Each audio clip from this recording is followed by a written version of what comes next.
Hi guys! Welcome back to Buana's Kitchen. Today, we will make cheesy baked spaghetti. Let's get baking!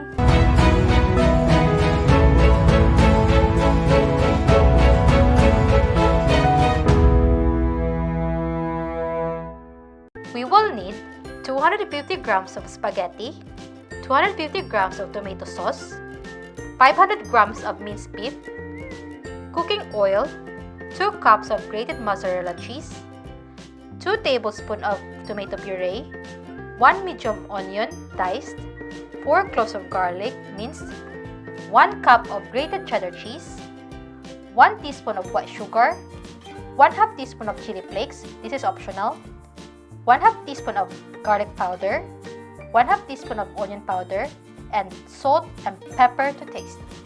You can also check the full list of ingredients in the description below. Cook the spaghetti according to the packet instruction.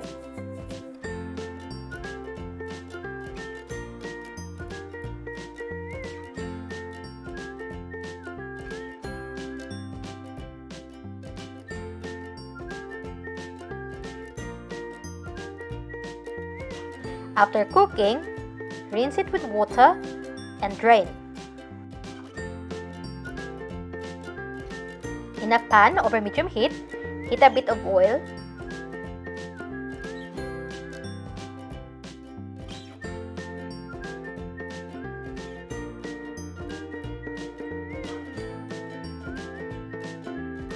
Saute the garlic.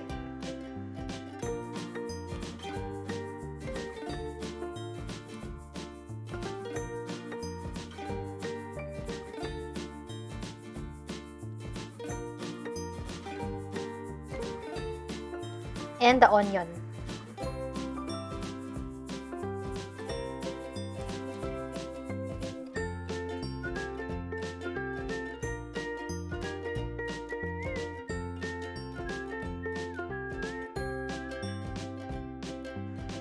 Add in the meat.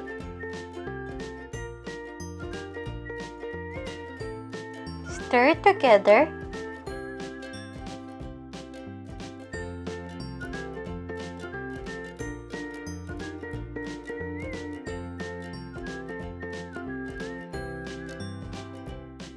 And cook it until it becomes brown.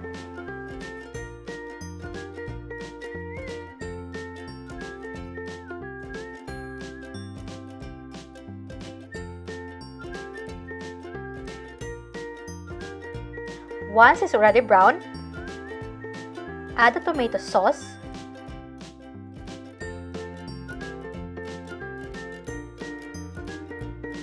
then the tomato puree.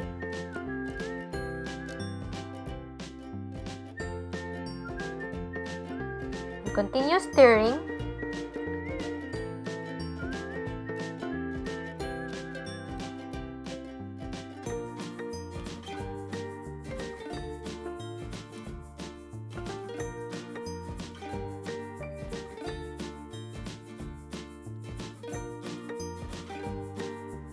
Add the onion powder, garlic powder,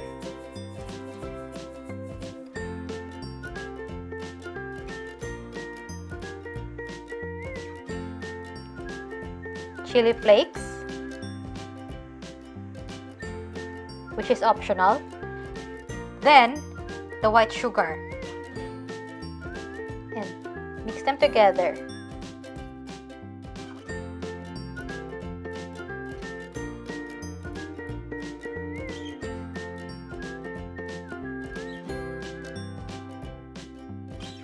Then add salt and pepper to taste.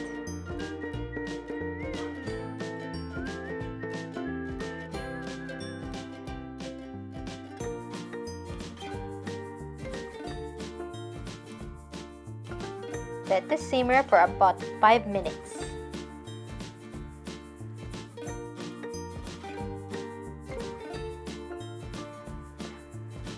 Pour the meat sauce onto the pasta.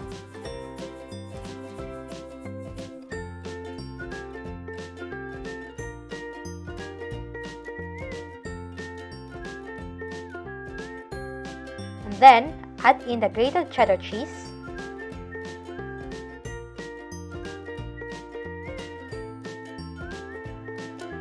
and mix them together until well incorporated.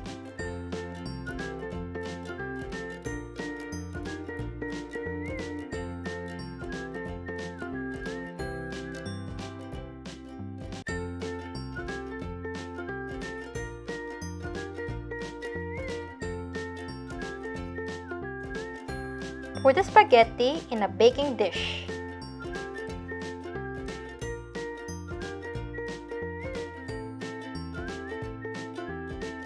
Then, top it with the grated mozzarella cheese.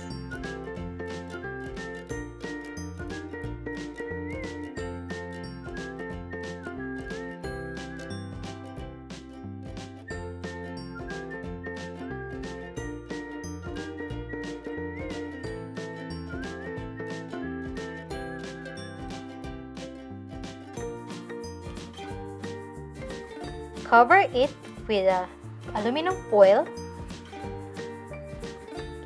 Bake this in a preheated oven of 180 degrees Celsius for about 20 to 25 minutes.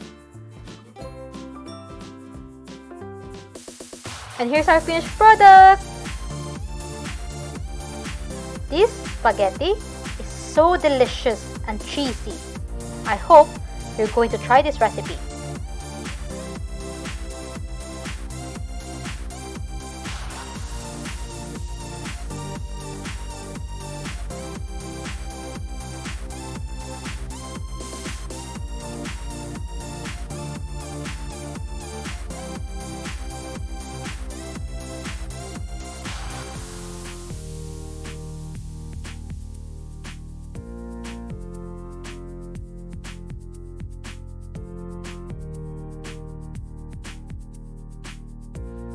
If you like this recipe, don't forget to give it a like. And if you're new to the channel, don't forget to subscribe. Thank you for watching and see you in the next video. Bye!